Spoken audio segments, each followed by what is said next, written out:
Từ bao đời nay, người dân Nhật Bản truyền tai nhau về một khu rừng bị ám bởi những oan hồn bị bỏ rơi. Những oan hồn này tồn tại từ thời cổ xưa do tập tục Ubasute, một hình thức chết thanh thản mà được dịch nôm na là bỏ rơi người già, là một nghi thức không phổ biến, chỉ được thực hiện khi người ta nghèo đói đến cùng cực. Khi một gia đình muốn giảm bớt miệng ăn, họ có thể dẫn một người thân đã già yếu đến vùng núi hoặc nơi xa xôi hiểm trở nào đó và để mặc đến chết vì đói khát. Có người khăng khăng rằng đây chỉ là chuyện truyền thuyết hư cấu chứ không phải thực tế. Nhưng theo những câu chuyện cụ thể về khu rừng này thì đây chính là nơi hình thức Ubasute diễn ra. Không biết có phải vì thế mà nhiều người Nhật Bản thời hiện đại đã chọn khu rừng này để tự kết liễu cuộc đời mình. Vì khi đã bước chân vào khu rừng rộng lớn là sẽ không bao giờ trở lại được. Theo ước tính của nhà chức trách, có khoảng 70 đến 100 nạn nhân mỗi năm. Nguyên nhân của những cái chết vẫn là dấu hỏi lớn. Liệu có phải là do Yurei, oan hồn bị bỏ rơi, hay đơn giản là người ta muốn kết thúc sự bế tắc trong cuộc sống? Dù nguyên nhân là gì đi chăng nữa thì ai cũng đều muốn tránh xa khỏi khu rừng này, không chỉ bởi những giai thoại, câu chuyện có thực mà cả sự u ám đến lạnh xương sống khi vô tình đi ngang qua đây. Khu rừng mà tôi nói ở trên chính là nơi nổi tiếng vì nhiều vụ tự sát nhất thế giới, Aokigahara ở chân núi Phú Sĩ, Nhật Bản.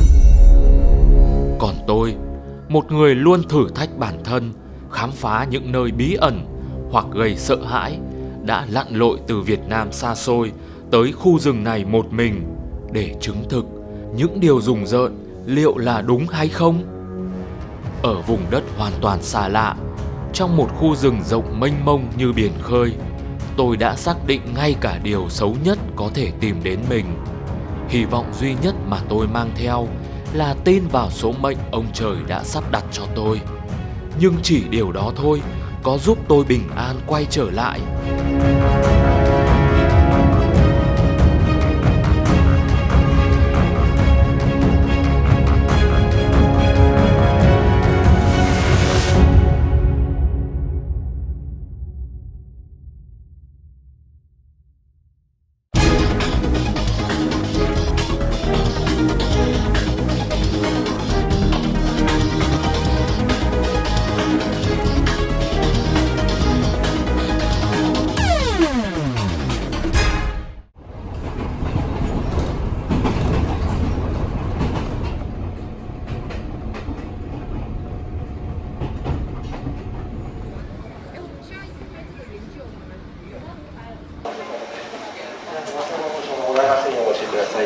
Cuối cùng thì tôi cũng đã tới cái ga tàu Kawaguchiko. Đây là một trong những nhà ga tàu gần với chân núi Phú Sĩ nhất. Khi mà bước xuống tàu thì tôi có thể nhìn thấy ngọn núi vẫn còn trắng ở phần ngọn, tức là bị tuyết phủ. Ngọn núi này thì quanh năm tuyết vẫn phủ như vậy rồi, kể cả mùa hè nữa. Khi mà tôi ở Tokyo thì rất nhiều người đã cảnh báo tôi là khi tới cái khu rừng tự sát Aokigahara thì phải rất là cẩn thận, bởi vì không biết những cái điều ma mị ở trong đấy như thế nào. Tuy nhiên cái trở ngại mà mọi người đều cảnh báo tôi đó chính là về thời tiết. Mặc dù ở những nơi khác có thể ấm, nhưng mà riêng với cái khu vực này nó sẽ giảm vài độ. Bây giờ thì nhiệm vụ của tôi là đi tìm cái khách sạn mà tôi đã đặt từ trước. Sau đó sẽ thuê một chiếc xe đạp để đi tới gần nhất cái khu rừng tự sát đó. Cái cảm xúc của tôi lúc này là lần đầu tiên tôi đặt chân tới Nhật Bản và lần đầu tiên tôi đặt chân tới cái khu vực này. Mọi thứ đều vô cùng lạ lẫm. Ngay cả những cái tiếng Anh của tôi thì cũng không phải quá giỏi. Nhưng mà tôi vô cùng tò mò muốn biết rằng ở trong cái khu rừng tự sát đó thực sự có cái điều gì bí ẩn khiến cho nhiều người bị lạc, nhiều người phải bỏ mạng ở đó. Và liệu tôi có tìm được một cái gọi là một cái những cái đồ của những cái người đã từng mất ở trong đấy, đã từng chết ở trong đấy, hay là tôi có vô tình gặp được một cái nạn nhân nào đó không. Nói chung là rất nhiều cảm xúc đan xen với tôi lúc này. Bây giờ thì là 3:30 rồi, tôi phải chạy đua với thời gian. Tôi muốn có mặt tại ở khu rừng sớm nhất có thể và quay trở ra. Nếu mà tôi có thể quay trở ra được, có lẽ lúc đó cũng đã vào tối rồi. Bởi vì chiều mùa đông, cái trời lạnh như này thì trời nó tối rất nhanh. Kìa các bạn có thể nhìn thấy núi Phú Sĩ kìa. Thôi cứ cái gì đến thì mình cứ giải quyết dần vậy. Đây là một thị trấn cũng khá là xinh xắn. À đây rồi, chỗ tôi thuê đây rồi. Sạch, mọi thứ đều rất là sạch sẽ.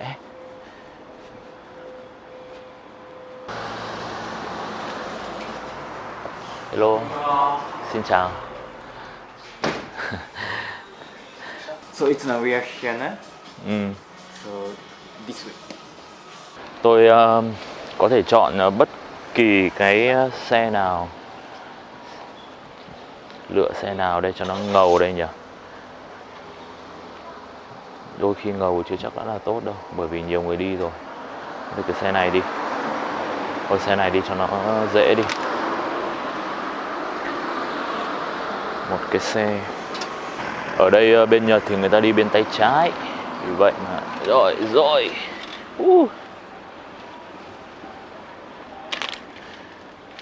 Các bạn sẽ thấy tôi đi cái xe đạp này trông nó hơi buồn cười một chút xíu.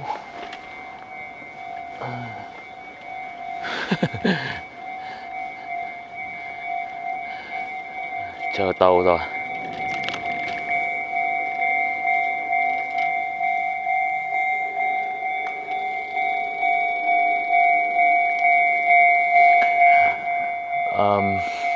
Vào cái mùa đông ấy thì bây giờ không phải mùa đông nữa, mùa lạnh, tức là bây giờ mùa xuân rồi, thì những cái cây nó đang khá là khẳng khiu, nó chưa ra lá. Mà những cái thông tin mà tôi biết được về cái khu rừng đó thì thường là vào mùa hè khi mà cây nó xanh ngắt ấy. Còn mùa lạnh như này thì tôi nghĩ rằng là nó cũng tăng thêm cái phần kỳ bí. Đạp xe này thì nó cũng ấm hơn, đỡ lạnh. Nói chung là khu này khá là thanh bình, yên tĩnh. Không biết là dân số bao nhiêu người nhưng mà cảm thấy rất là ít. Đấy. Đây là cái tàu hợp tác giữa Thụy Sĩ và Nhật Bản. Có lẽ là công nghệ của Thụy Sĩ. Họ mang cái tàu mà ngày xưa Việt Nam cũng có một cái chuyến tàu lên Đà Lạt, cũng là do Thụy Sĩ họ làm ấy. Và có lẽ cho cái ô tô đi trước. Cho tôi đi trước. Đấy. Mình không quen, mình cứ phải cẩn thận. Yeah. Wow. Mã là 373737.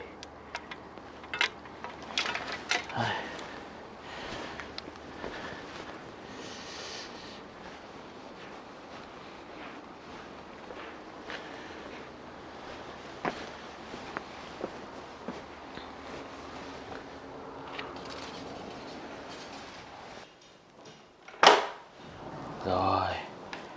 Ui, có máy sưởi luôn. Đang sưởi.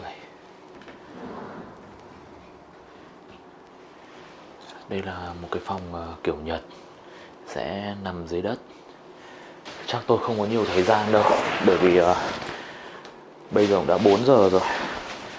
Tôi cần phải chuẩn bị những cái đồ cần thiết. Những cái đồ mà cần thiết nhất thì sẽ mang đi. Đây quá nặng. Có lẽ tôi cần phải mua thêm một ít đồ ăn nữa. Vào trong đấy chả may mà lạc hay bị sao đấy, là phải có cái để mà ăn.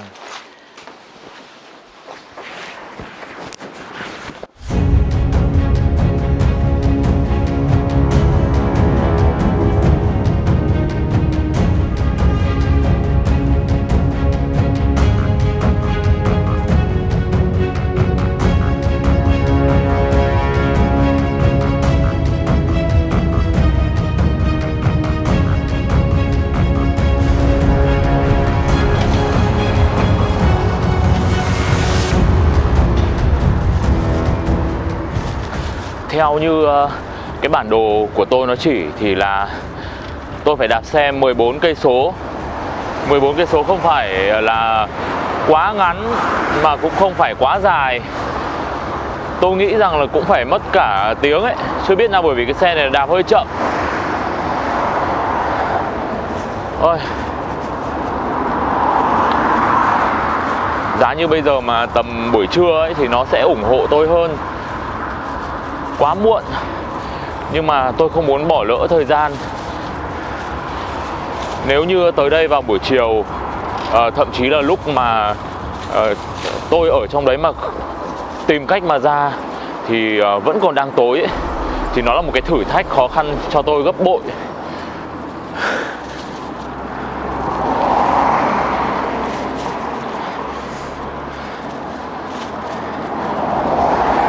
Thì quái nào mỏi chân đấy nhỉ, như kiểu là cái yên nó thấp quá hay sao ấy.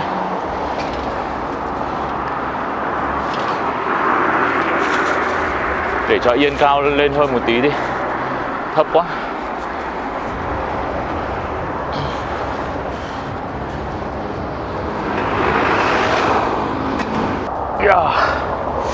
Rồi.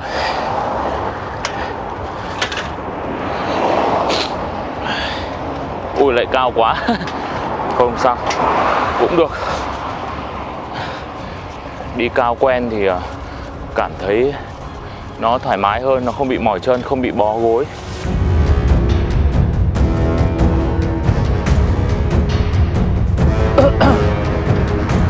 Người thì nóng ran, phải thở bằng miệng mà không khí thì lạnh.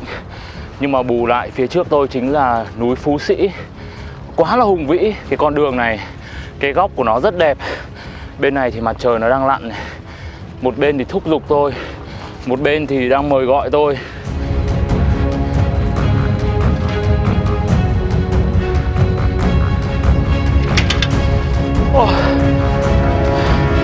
Đồi dốc các bạn ạ. Càng đạp càng mệt. Cởi áo ra rồi mà không xi nhê gì. Thôi tôi sẽ để cái xe đây. Có khi đi bộ mình còn cảm thấy là đỡ mệt hơn ấy. Tôi sẽ dựng xe ở cái biển báo này. Không biết là ký hiệu là gì. Tôi sẽ tiếp tục đi bộ.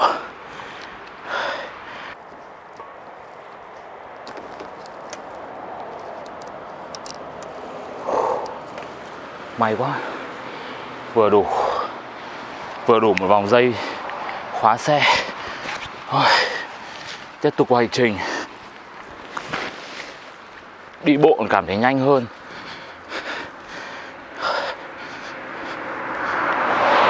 Cái xe đấy không ăn thua, nặng lắm. Nhất là đi lên dốc mình lại phải thêm sức vào đẩy nó lên nữa. Cái sức nặng của cái xe đấy cũng đâu phải ít gì đâu. Bây giờ xung quanh tôi là rừng thông, ở giữa là một con đường rất to.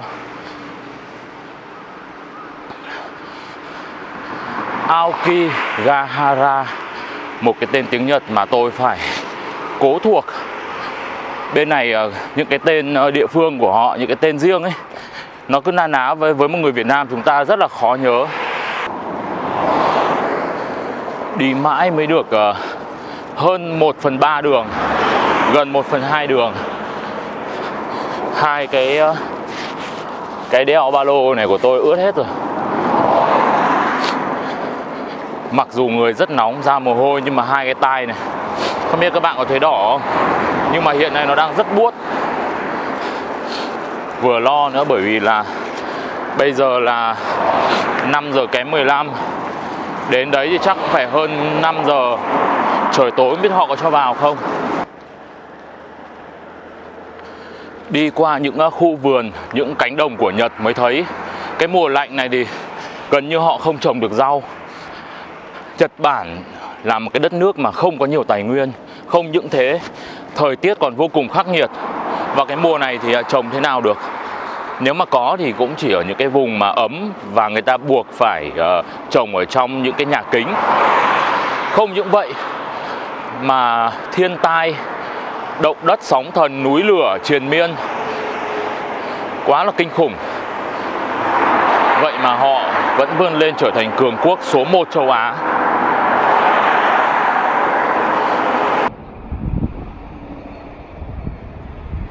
Núi Phú Sĩ kìa.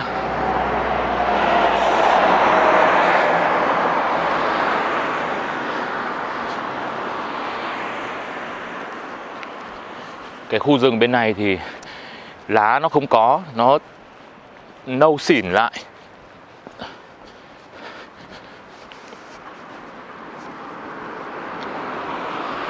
Bên kia đường họ làm những con bù nhìn trông chết khiếp.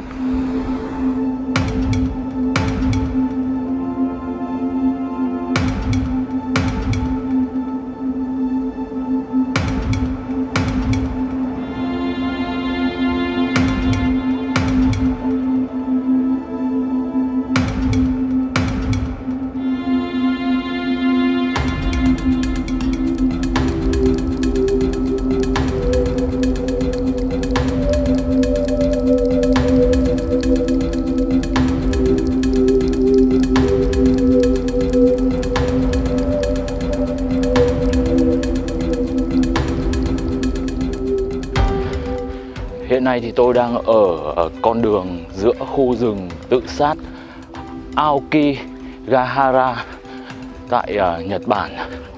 Nói thực là con đường này khá là nhỏ, tôi đi bộ thỉnh thoảng có những cái xe nó chạy qua lao vun vút. Tôi nghĩ là có khi mình chưa chết vì lạc trong rừng mà lại bị xe nó đâm chết đi chứ.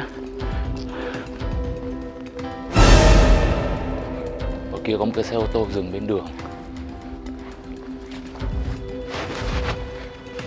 Tôi đi cũng khá là lâu rồi, cũng phải 30 phút rồi. Tôi mong chờ có một cái có hai cái khả năng tôi sẽ đi vào trong rừng. Một là tôi nhìn thấy một cái cổng chính mà nơi mà tôi đọc những cái bài báo, tức là trước khi vào khu rừng thì họ sẽ vào đấy. Bởi vì hiện nay cái này là nó không phải là cái cổng chính, thì nó chỉ là một cái khu đi ngang qua thôi. Ok, xe ô tô kia còn không có cả logo cơ, bị vặt mất logo, không có biển số luôn, không biết nó dừng lại ở đây lâu chưa. Và thứ hai là tôi mong muốn thấy một cái tín hiệu nào đó để cho tôi có thể vào khám phá. Đây rồi, y như rằng một chiếc ô tô đậu ở ven đường. Sang đường đi.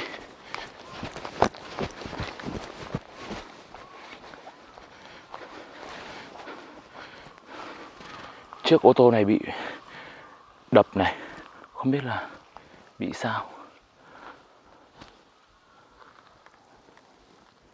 Ui, không biết là có phải là có một người đến đây tự tử và họ dừng xe ở đây không?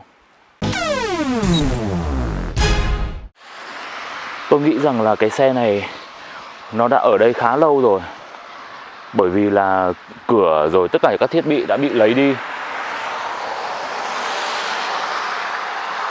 Ôi, thật là đáng sợ. Sau này có cả một bộ quần áo. Ôi, một bộ quần áo, một cái túi. Trong túi có cái gì đây? Một cái áo.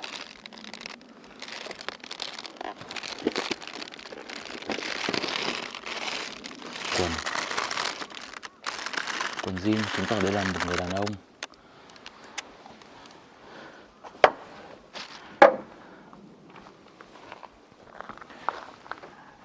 Đây là quyển sổ của hãng xe. Rồi, tôi đã nhận được một cái tín hiệu khiến tôi phải lao vào khu rừng này.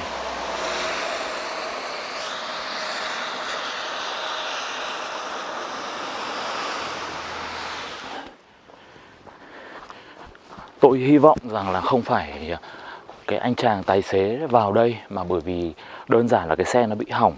Anh ấy phải để ở bên này và anh ấy bắt cái xe ở trên đường để đi vào thành phố. Sau đó thì bởi vì cái khu này nó quá là sâu nên để luôn ở đây.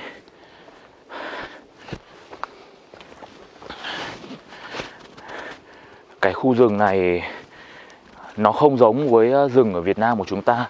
Nhật Bản rất trơn. Nhật Bản là một cái đất nước lạnh, có thể nói rằng là xứ ôn đới, rất nhiều dương xỉ và rêu. Hiện nay thì nó còn ẩm thấp nữa cơ. Tôi phải hết sức cẩn thận.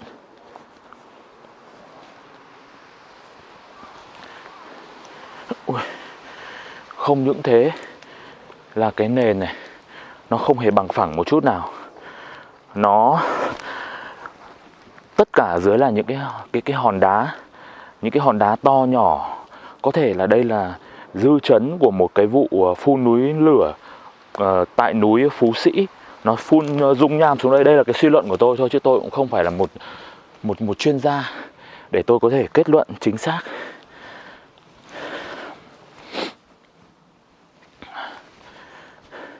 Nhưng mà trong này thì không khí rất là trong lành. Tất cả đều là những cái cây thông cao vút. Ở dưới thì không có nhiều những cái cây thấp lắm.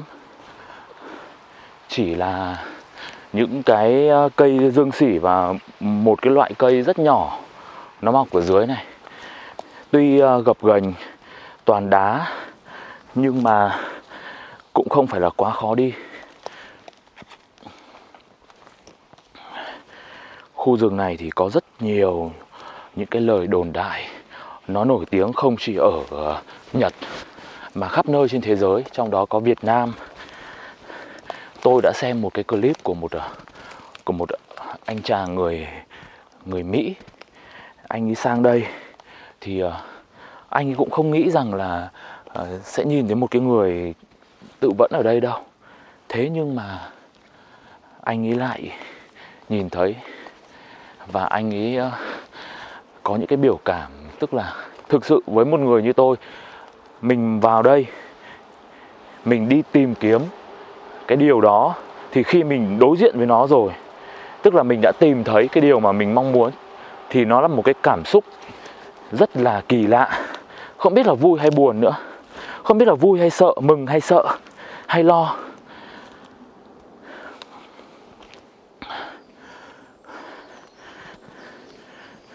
Cái này tôi đi không cẩn thận, trượt chân ngã đầu đập vào đá là có khi là đi luôn.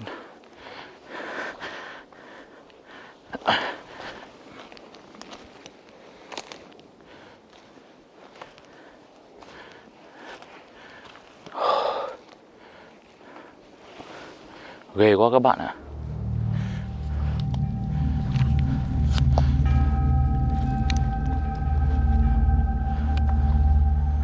Ở đây tôi thấy một số cây có những cái băng dính để đánh dấu. Không biết rằng là đánh dấu này là theo dõi cái cây hay là để tìm cái lối đi khi mà một ai đó vào đây, để tránh bị lạc khi nhìn thấy cái... Ui dồi ôi, ui, thụt rồi. Ui rồi bẩn đôi giày rồi. Không sao, giày nó cũng phục vụ người thôi mà.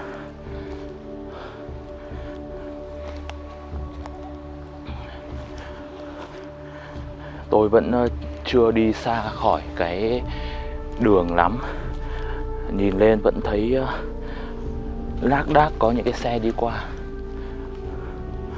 Nếu là một người mang trong mình một cái tâm lý không ổn định, họ muốn kết liễu cuộc đời mình, thì vào đây họ sẽ chọn chỗ nào? Chỗ yên tĩnh, hay là họ mau chóng kết thúc cuộc đời luôn?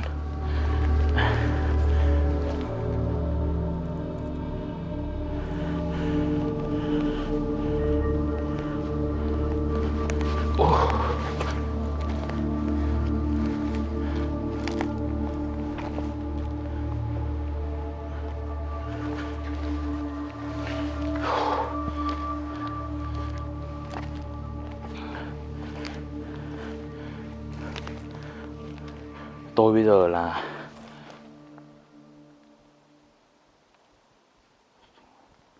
Thật sự là cái cảnh nó quá giống nhau các bạn ạ. Đây này các bạn, tôi xoay một vòng các bạn xem. Tất cả cảnh đây nó quá giống nhau thì nó rất dễ bị lạc. Tôi nghĩ rằng có cả những người á, vào đây họ không nghĩ rằng là họ sẽ tự tử đâu. Nhưng bởi vì họ không tìm được lối ra. Ví dụ như là những cái cây trong rừng Việt Nam đi, thì cái cây nó phong phú, nó khác biệt. Rồi mình mặc dù nó rậm rạp nhưng mà đôi khi chính cái sự rậm rạp đấy thì nó khiến cho chúng ta đi lên thì cái cây nó bị đổ thì chúng ta tìm được ra. Còn cái khu này nó quá là giống nhau.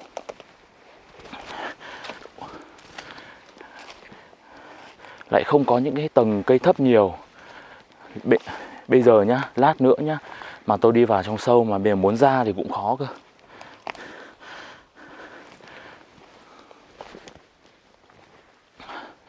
Bây giờ tôi sẽ bật cái chế độ màn hình cong lên để các bạn nhìn thấy.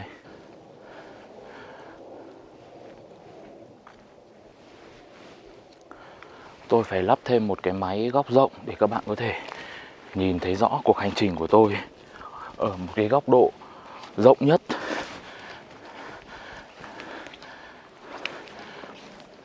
Tôi tiếp tục thấy những cái dấu hiệu màu vàng băng dính. Đây. Kia nữa kìa.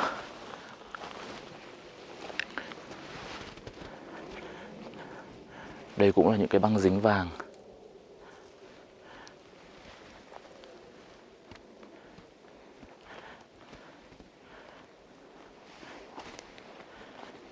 Càng đi vào sâu thì cảm thấy nó yên tĩnh hơn. Càng xa cái đường kia.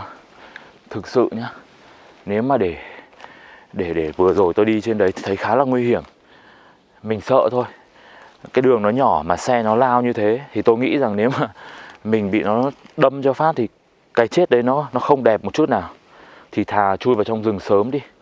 Nếu mà chết ở đây nó còn đẹp hơn. Thi thể nó còn nguyên vẹn. Ở đây cũng có những cái băng dính nhưng mà bị vứt xuống đất rồi. Đây này.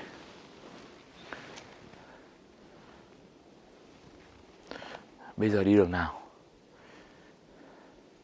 Đi đường nào bây giờ?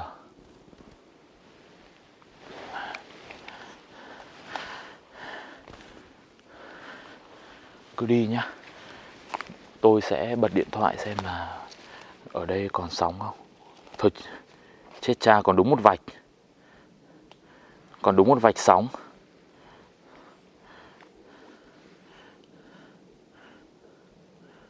Còn đúng một vạch thôi các bạn ạ.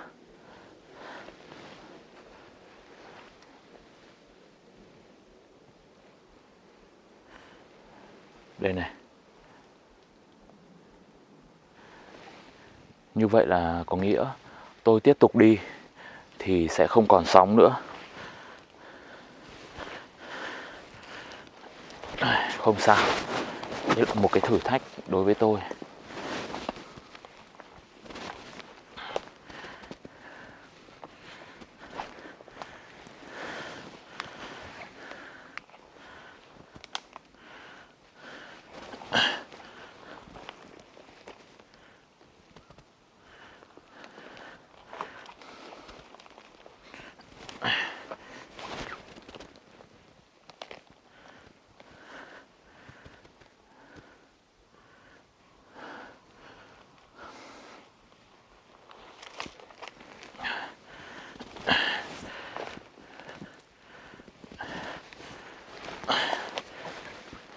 Bởi vì nó là những cái rất nhiều những cái tảng đá, cây nó mọc lên cái tảng đá đó, những cái tảng đá nhỏ ấy, rồi rễ nó bủa vây ra.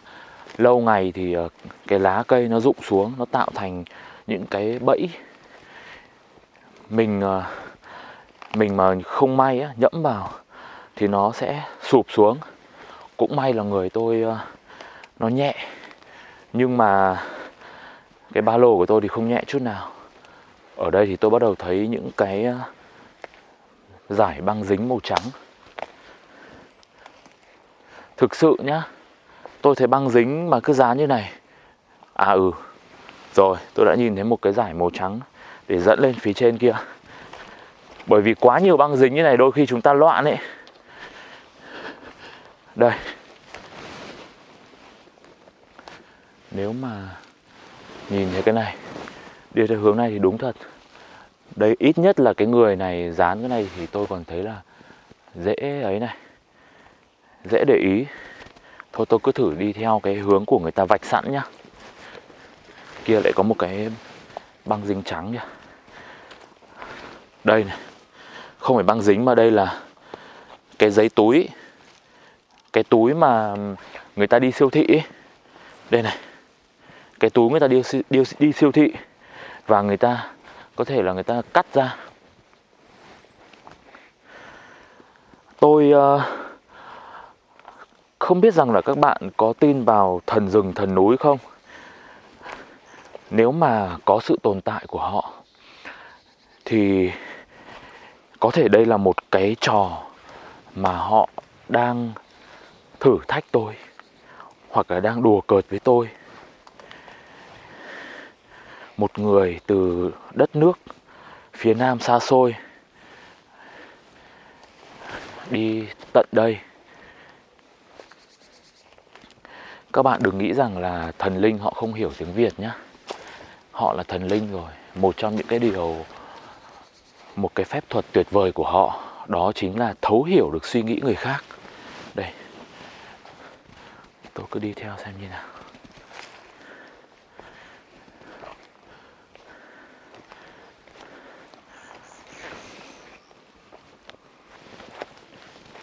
Băng dính vàng với băng dính trắng là gặp nhau ở đây.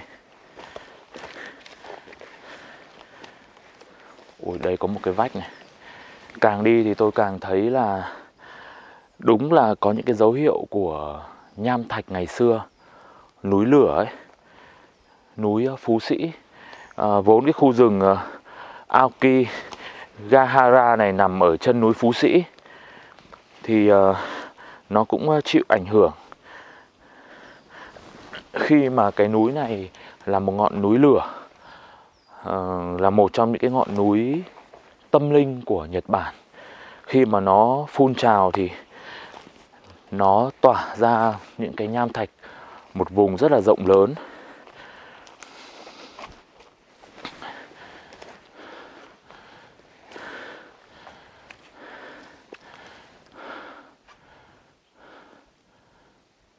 Đến đây thì tôi bắt đầu không nghe thấy một cái tiếng xe cộ nữa rồi. Chỉ có tiếng chim thôi. Ui, lại thụt rồi. Mặc dù đã hết sức cảnh giác. Đây là bởi vì tôi cố đi theo cái vết này, cái băng dính này. Này, lên xem nào. Có khi mình lại tìm thấy được cái gì đó.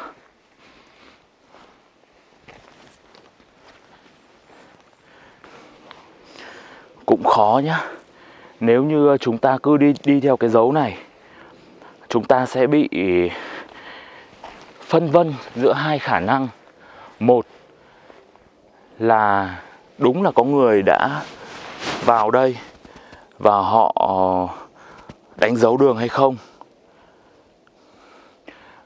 Biết đâu chúng ta đi, chúng ta tìm thấy một cái gì đấy đi theo cái ký hiệu này.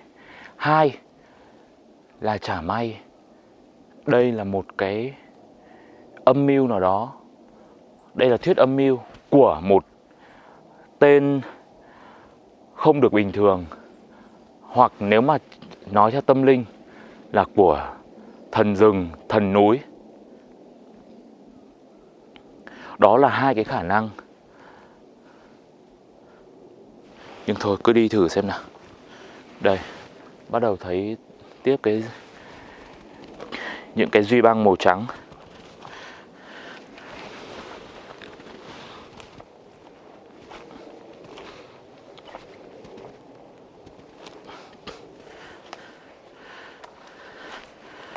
Đây là những cái dấu hiệu dung nham này.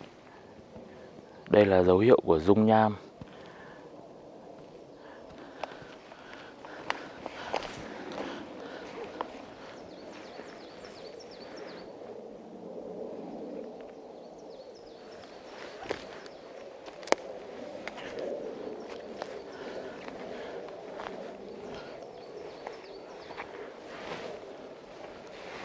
Nhưng mà cũng có một điều nữa khiến tôi e ngại. Đấy là những cái duy băng màu trắng đấy không phải của một người thì sao, mà nó lại của nhiều người. Họ đến đây và họ cũng, nhiều người họ cũng đánh dấu như vậy. Vô tình những cái ký hiệu nó trùng nhau, nó tạo thành một cái mớ hỗn loạn.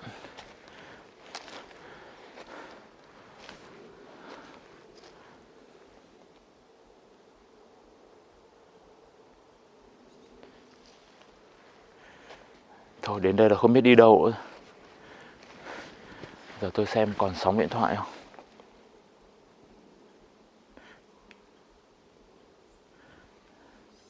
Không còn một vạch nào.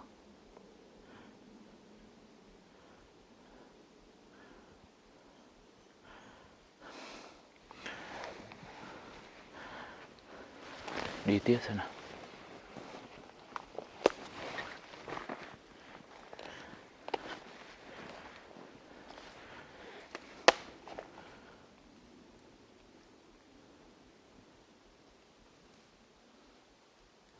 Thỉnh thoảng thì trên đầu là tiếng máy bay. Nhưng mà khi nó bay qua rồi thì là cái sự yên lặng đến đáng sợ.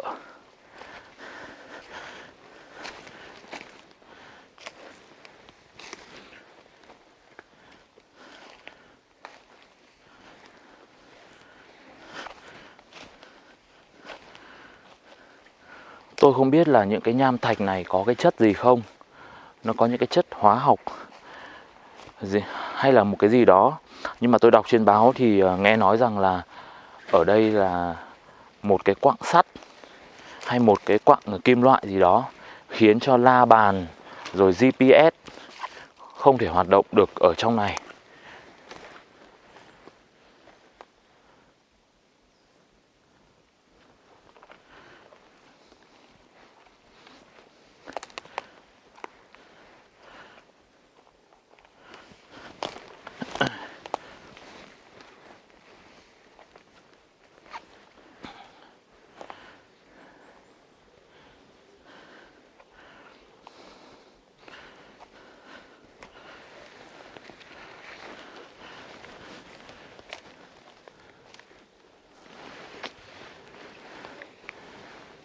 Tôi thì chưa hoảng loạn đâu. Chỉ hơi mệt một chút xíu thôi.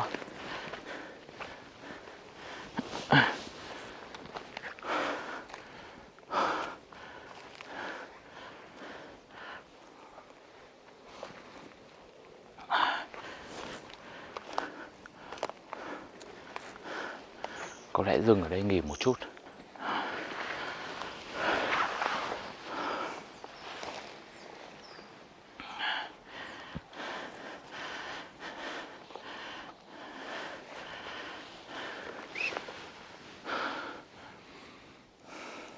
Tôi tin vào những cái linh cảm của mình. Đó là dựa vào những cái dấu hiệu. Ngay từ đầu là tôi nhìn thấy một cái xe bỏ hoang. Và sau đó tôi lần theo những cái dấu duy băng màu vàng.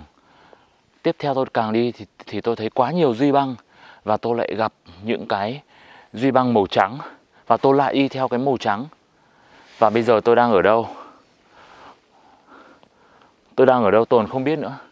Tôi chỉ biết rằng là tôi đang ở trong rừng tự sát Aokigahara của Nhật Bản. Bây giờ tôi phải làm gì?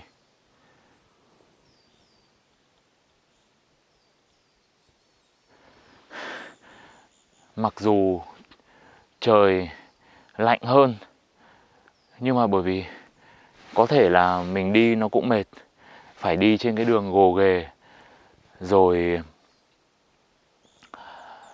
cái suy nghĩ của mình nó cũng hoạt động liên tục nữa. Trí óc của mình nó khiến cho người nó tỏa ra nhiệt rất là nhiều.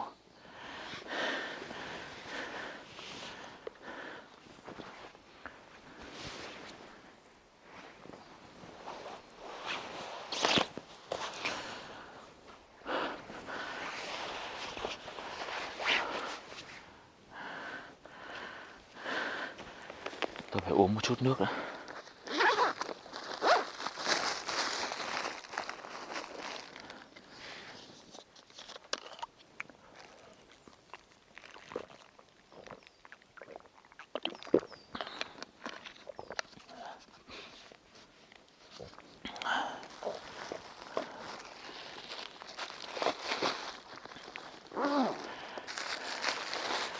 Thực sự là mệt nhưng mà không thấy đói. Thế mới khổ chứ. Nếu là các bạn là tôi, các bạn sẽ làm gì? Chúng ta đi tiếp để mong nhìn thấy những cái xác, những cái thây ma, hay là chúng ta quay ra?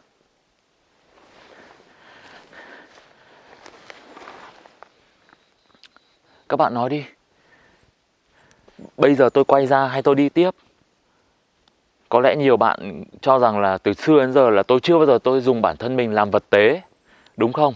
Là một cái người thử nghiệm, tôi luôn luôn cho những cái người khác đến đây, những cái người đi cùng tôi, những người bạn đồng hành, để đem ra làm vật tế. Thì ngày hôm nay cái thách thức này nó còn quá là kinh khủng đối với tôi. Bởi vì đây là một cái vùng đất xa lạ, tôi không hề quen biết ai, tôi không thể nói được cái ngôn ngữ của họ. Còn bây giờ thì tôi ở một cái khu rừng, hình dạng của nó cũng khác với rừng Việt Nam.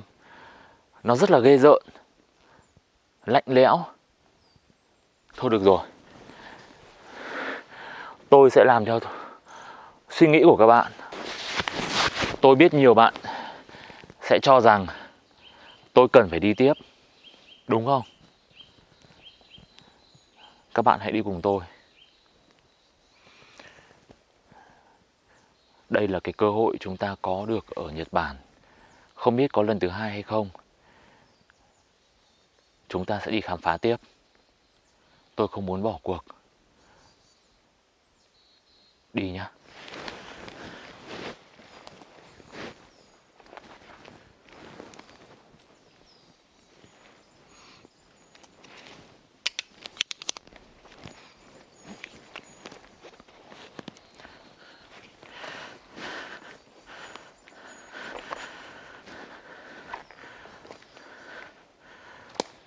Con người rồi ai cũng sẽ chết thôi. Nhưng với tôi ấy, nếu mà tôi chết thì tôi muốn chết được ở trong rừng như thế này. Cái rừng này cũng đẹp.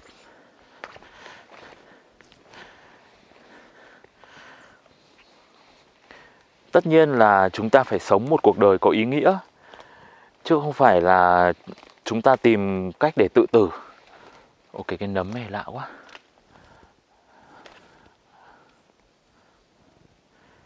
Nấm trông như cục đá.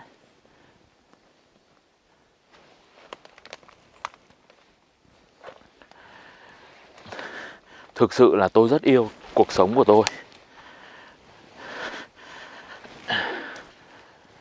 Tôi yêu những cái gì mình đang làm. Tôi yêu những chuyến hành trình.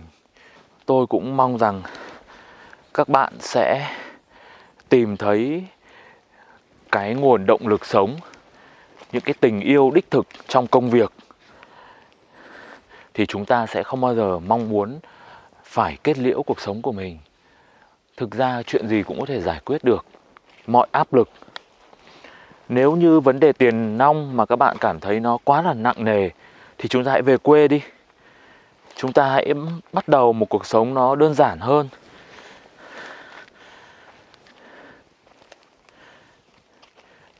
Như thế chúng ta còn cảm thấy vui vẻ hơn là bon chen áp lực.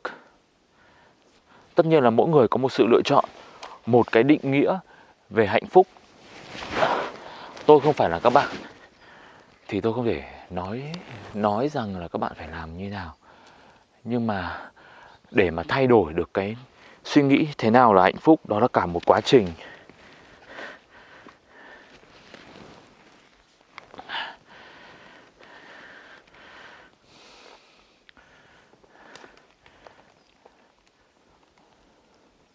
Ôi, có lẽ càng vào sâu thì tôi lại càng nhìn thấy rất nhiều những cái cây, những cái tầng cây ở dưới thấp kia kìa.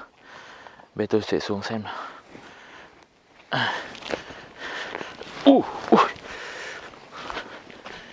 Trơn quá.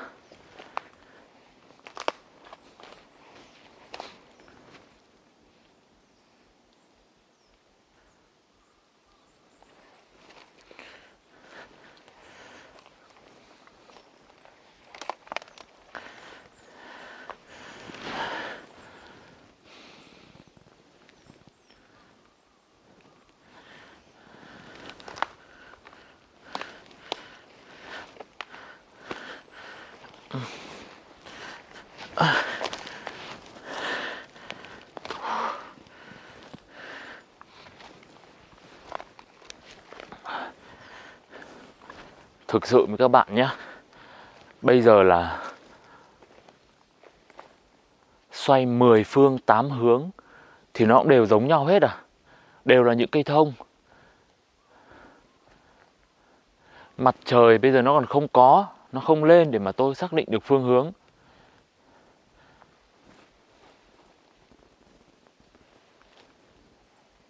Cái gì đen đen ở gốc cây ấy nhỉ? Chắc là cái nấm thôi.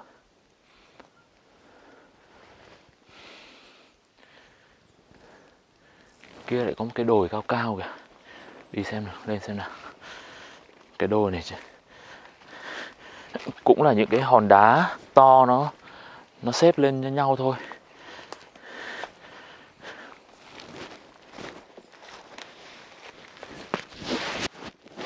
Ôi cái khu này ghê quá. Nó thực sự rất là khó đi này. Có khi thụt một phát là xuống một cái hố nào đấy là không lên được, là đi toi luôn.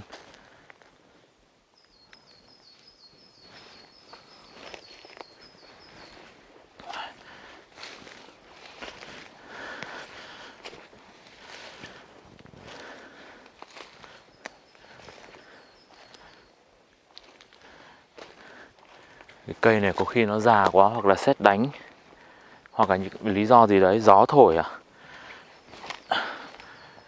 bị gãy.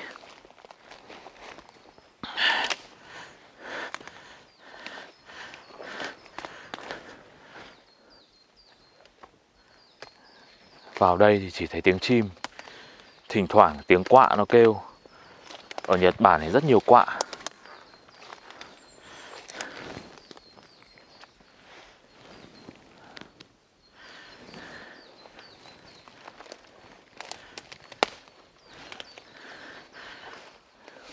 Đi này làm tôi liên tưởng tới một ca khúc, chuyện nàng trinh nữ tên Thi. Nàng đau khổ, nàng cũng vào rừng tự tử này đấy. Wow, chỗ này đẹp thì đẹp thật. Nhưng mà tôi đang đi đâu? Tôi đang về đâu?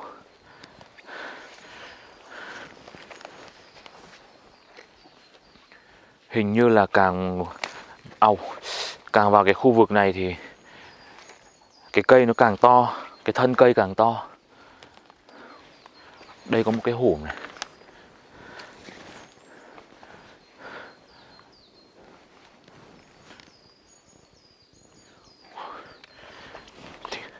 Thỉnh thoảng nhìn ra phía sau thấy những cái hòn đá nó màu đen ấy, cứ như người đang nhìn mình. Sợ thật.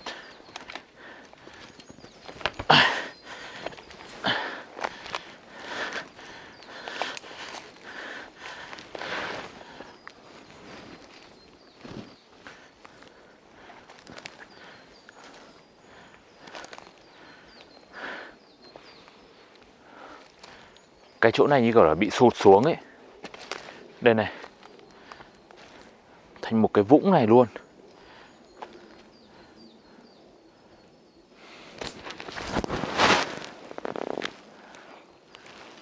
Thôi tới đây mất dấu hết à.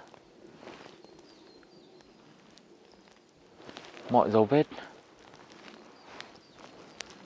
Chỉ có thỉnh thoảng tiếng máy bay nó vần vũ ở trên đầu.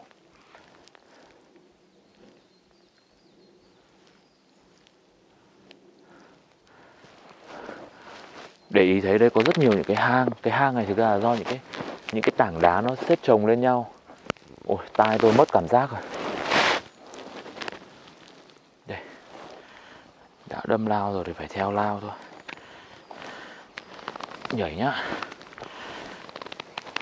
Wow.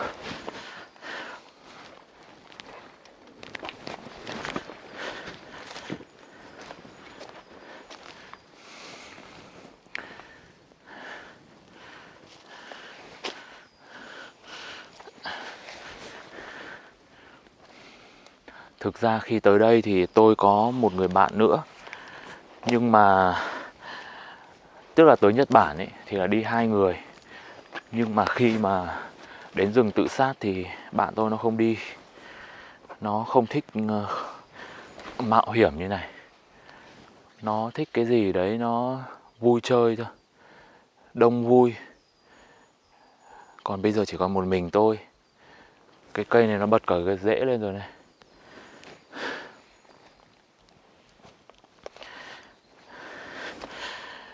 Mặc dù tôi đi một mình, nhưng mà tôi luôn có cảm giác là tôi đang nói chuyện với các bạn thì tôi thấy yên tâm hơn. Ơ sao mình lại đi xuống đây nhỉ? Sao tôi đi xuống đây? Bởi vì tôi nhìn thấy có gì trắng trắng kia thì phải. Thôi cứ đi đi.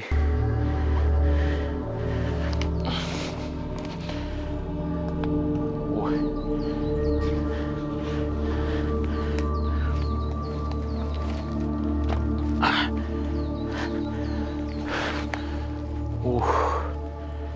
Cái đá này trông kinh thật đấy.